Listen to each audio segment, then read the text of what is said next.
For most of her adult life, Bindi Irwin smiled through every camera, every interview, every wildlife rescue.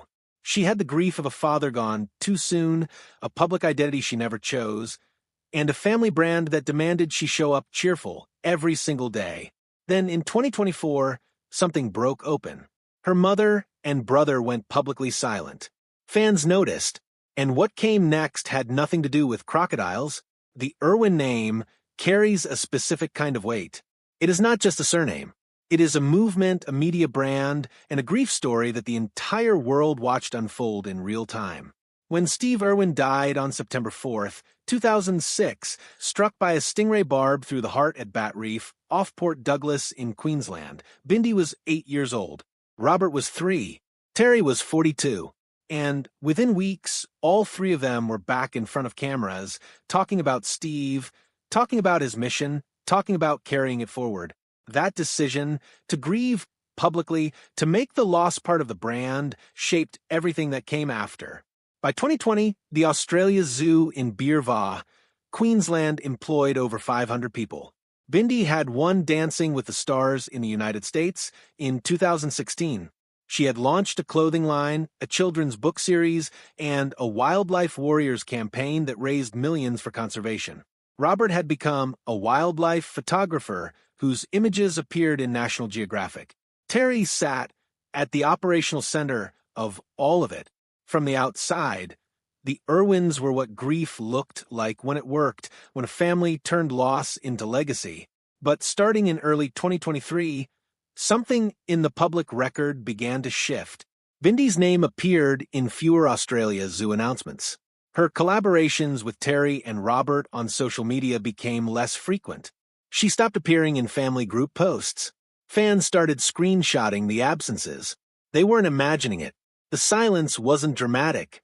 There was no statement, no explosive interview, no TMZ footage, just gaps where there used to be togetherness. And in the age of algorithmic oversharing, where every family milestone gets a caption, every zoo visit gets a reel, silence is its own kind of signal. So, what were those gaps actually telling us? Before we get to that, think about this for a second. If you found out that someone in your family had been quietly suffering for years while still showing up for everyone else, would you have known? Would you have noticed? Leave that in the comments. Because the answer changes what the story means. The silence wasn't new. It had been building for over 2 years. And at the center of it was a health diagnosis that Bindi had hidden from almost everyone. In August 2023, Bindi Irwin posted something that stopped a lot of people mid-scroll. She revealed, in her own words, that she had spent more than a decade living with endometriosis, a chronic condition where tissue similar to the uterine lining grows outside the uterus, causing inflammation, cysts, and pain that medical researchers still describe as significantly underdiagnosed and undertreated worldwide. She described finding lesions. She described surgeries. She described years of going to doctors who told her that the pain she was feeling was normal, that periods were supposed to hurt like that she was being dramatic. She was not being dramatic. Endometriosis affects approximately 190 million women globally, according to the World Health Organization's 2023 data. The average time from first symptom to diagnosis is 7 to 10 years. Bindi's timeline places her first serious symptoms sometime around 2012 or 2013, when she was 13 or 14 years old. Still a minor, still performing the role of Steve Irwin's cheerful, resilient daughter for an audience of millions. She was shooting wildlife segments. She was giving speeches. She was smiling. And she was in pain that nobody on her team, nobody in her family, and nobody in her audience could see. That is not a small thing to sit with. Think about what it takes to manage that privately, the scheduling around surgeries, the days spent recovering while press obligations waited on the other side of the door. In 2016, when Bindi was dancing live on national television every week, winning the Mirrorball Trophy in front of a primetime audience, she was doing it with a body that was working against her. She did not tell the show. She did not tell the public. The performance continued because that is what the Irwin brand required. Resilience, always resilience, forward motion in Steve's name. And here is where the personal and the professional begin to pull against each other. The Irwin family brand is built on a very specific emotional promise that even in the face of loss, you keep going, you stay positive, you find purpose. That promise made them beloved. It also made it very difficult for any one of them to stand up and say, quietly, I am not okay. Because the moment someone says that out loud, the whole machine has to stop and figure out what to do next. She spoke publicly about the illness. What she did not speak about, at least not then, was the private friction it had caused at home. Bindi Irwin married Chandler Powell on March 25, 2020. The wedding took place inside the Australia Zoo, a small, closed ceremony because of COVID-19 lockdown restrictions across Queensland. No guests outside immediate family. No reception. Chandler wore a suit. Bindi wore a dress her mother helped her find. The photos were beautiful, deliberately so. But who Chandler Powell actually is and what his presence meant inside the Irwin ecosystem is worth examining closely. Powell grew up in Seffner, Florida. He was a professional wakeboarder, ranked in the top tier of the sport before a knee injury ended his competitive career. He had no background in wildlife conservation, no connection to the Irwin legacy, no shared history with the Australia Zoo. He was, by every structural measure, an outsider, a warm, evidently loving outsider, but an outsider nonetheless. And in families built around a shared mission, particularly a grief-forged mission, the arrival of an outsider does not just add a person. It changes the geometry of the whole group.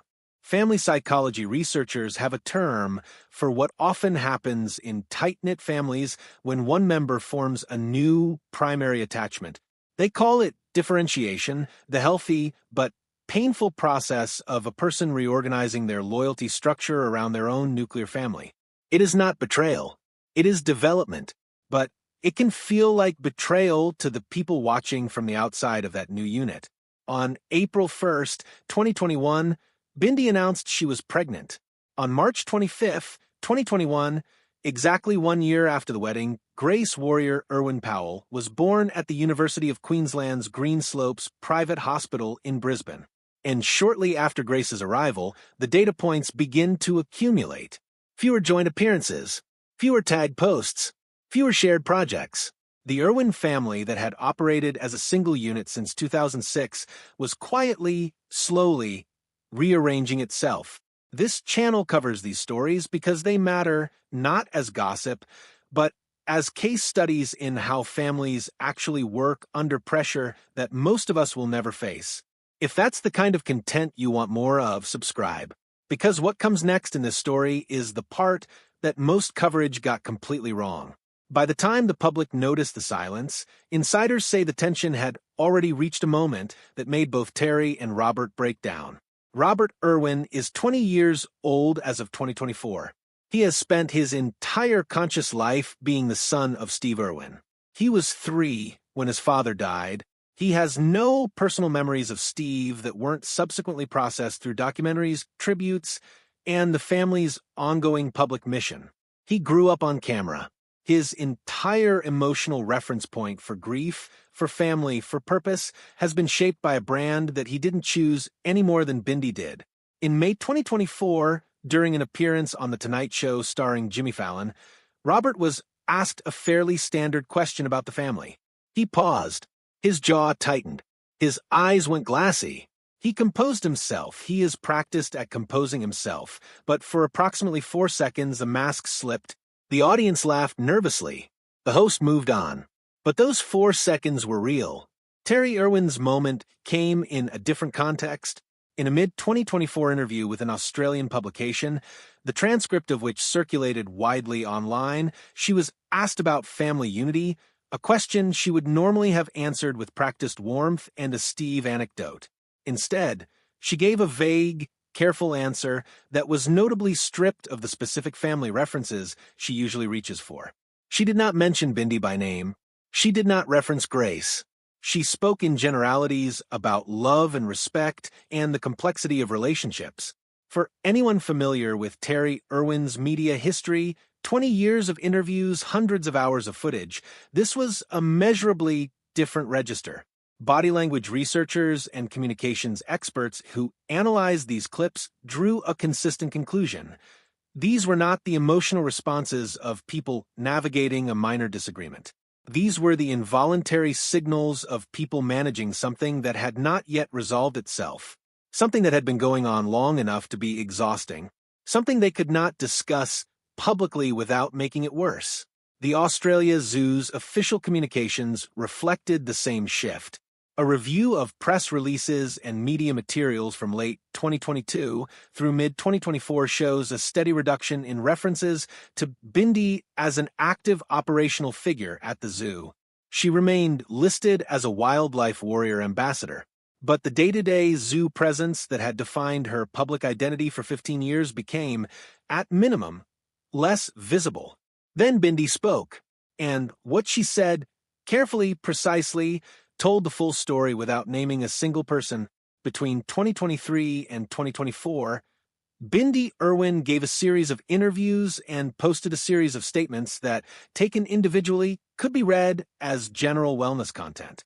Taken together, they form a very specific pattern. In a January 2024 interview, she used the phrase, "protecting my energy," 3 times. She talked about choosing peace. She talked about honoring myself. These are not random word choices. They are the language of someone who has made a deliberate decision to put distance between themselves and a source of stress, and who is communicating that decision publicly without identifying the source. Compare that to how Bindi spoke in 2019 and 2020. In that era, her interviews are filled with "our family, Mom and I, Robert and I, what we're building together." The pronoun shift is not subtle. By 2024, her primary relational references in interviews are Chandler and Grace. Her family of origin appears infrequently, and when it does, it is in historical context, Steve's legacy, childhood memories, not in descriptions of her current daily life. Linguists who study public statements in family estrangement cases note this exact pattern. The person moving toward distance doesn't announce it. They simply stop including the other people in their narrative of the present. What Bindi never did, and this matters, is attack. She did not go on a podcast and detail grievances. She did not post a cryptic but obviously targeted social media message. She did not give a tearful exclusive to a tabloid. In a media environment where that kind of content is actively rewarded with engagement and revenue, Bindi's restraint cost her something. It would have been easier to talk. She chose not to. That is not the behavior of someone who is angry. That is the behavior of someone who is sad, and who has decided that protecting the people she loves, even in a moment of private conflict, is more important than being understood publicly. The question the internet kept asking was the wrong one. It wasn't whether there was a rift. It was whether this family could find its way back. Here is what the research on grief-bonded families actually says. When a family loses a central figure, especially suddenly, especially early, the surviving members often form an unusually tight unit. They share a mission. They share a wound. They define themselves partly through that wound and partly through what they built on top of it. For a period of years, this structure is enormously powerful. It produces real things. The Australia Zoo's expansion, the Wildlife Warriors campaigns, the television shows, the brand, it creates a sense of purpose that softens the loss. But this structure has a built-in pressure point. It works as long as every member of the family remains primarily oriented toward the shared mission.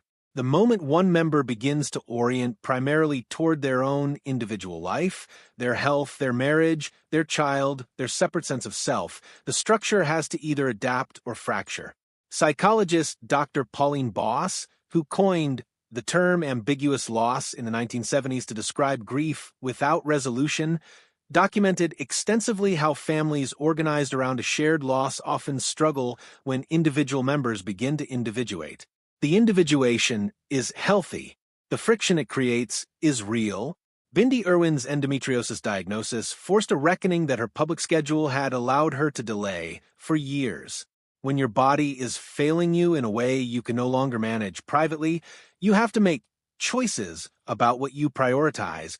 She prioritized her health, her husband, and her daughter. That is not a betrayal of Steve Irwin's legacy. It is arguably exactly what any loving parent would want for their child. But it required the rest of the family to adapt to a version of Bindi that was not fully available to the mission anymore. And visible public grief, the kind that made Robert's jaw tighten on late-night television, the kind that stripped the warmth from Terry's usually practiced answers, suggests that adaptation was painful. As of mid-2025, Bindi Irwin remains married to Chandler Powell. Grace Warrior is 4 years old. The Australia Zoo continues to operate in Beerwah, Queensland. Terry and Robert continue to post. Bindi continues to post. They occasionally appear in each other's content. Less than before, more than at the peak of the silence. Whether that is reconciliation or simply the pragmatic management of shared public obligations is something only they know. What the public record tells us is this: a family that built its identity on loss had to survive another kind of loss, the quieter kind, the kind with no funeral, no memorial, no clear moment of before and after. Just a slow, painful reshaping of who they were to each other. Some families don't survive that kind of pressure. The Irwins, whatever their private reality, are still standing. The Irwins are not the only famous family to fracture quietly under the weight of shared grief and public identity. There is another family, one whose name you know, whose tragedy you remember, and whose private collapse unfolded in exactly the same pattern over almost exactly the same timeline. That story is next